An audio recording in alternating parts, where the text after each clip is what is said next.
Welcome to UPSC Prelims Chaturya series of SHANTHA Lakshmi IAS Academy, where we will discuss the daily prelims MCQs from the Hindu, Indian Express and PIB. Let's get started. The first question. Consider the following statements with respect to Southeast Africa mountain archipelago. It stretches across northern Mozambique to Mount Mulanje in Malawi, southern Africa's second highest mountain. SEMA has distinctively higher annual rainfall and humidity, especially in the dry season compared to surrounding regions. The major cause of mountain forest loss in SEMA is slash and burn shifting agricultural practices. How many of the statement given above are correct? Only one, only two, all three, none of the above.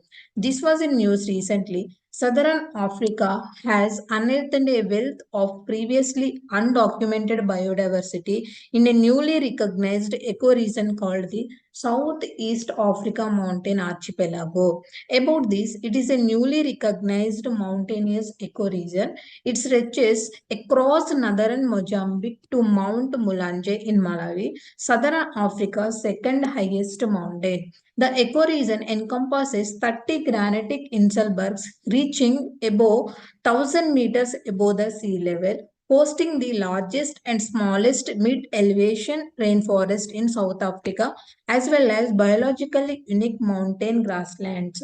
SEMA has distinctively higher annual rainfall and humidity, especially in the dry season and compared to surrounding regions.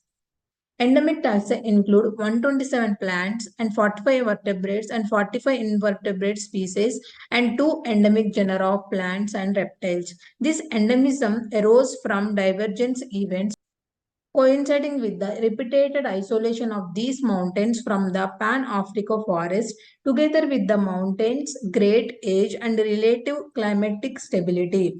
Since 2000, the SEMA has lost 18% of its primary humid forest cover, one of the highest deforestation rates in Africa.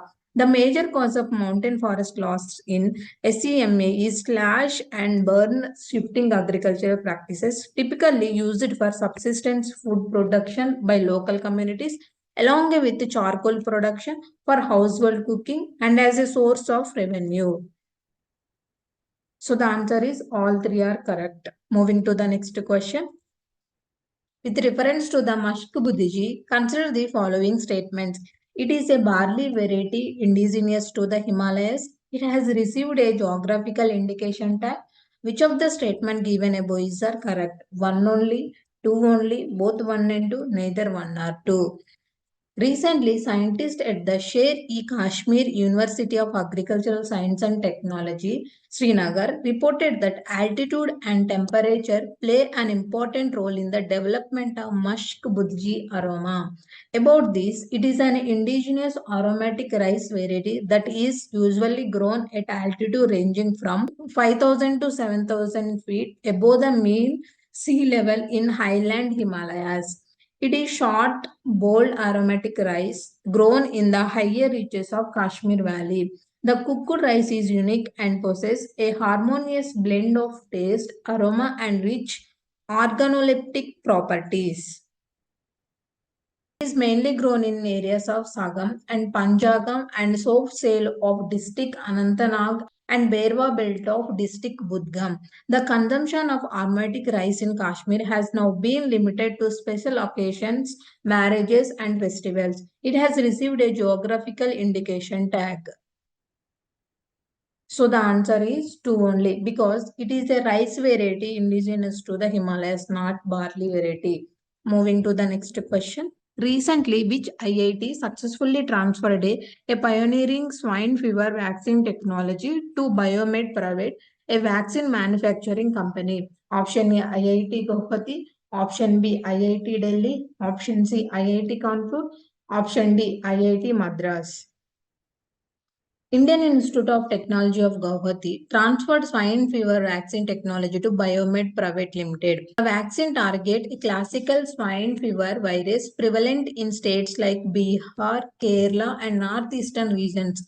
Developed using a recombinant vector, the vaccine is a non-infectious to humans. IIT Guwahati Reverse Genetic Platform facilitated its creation.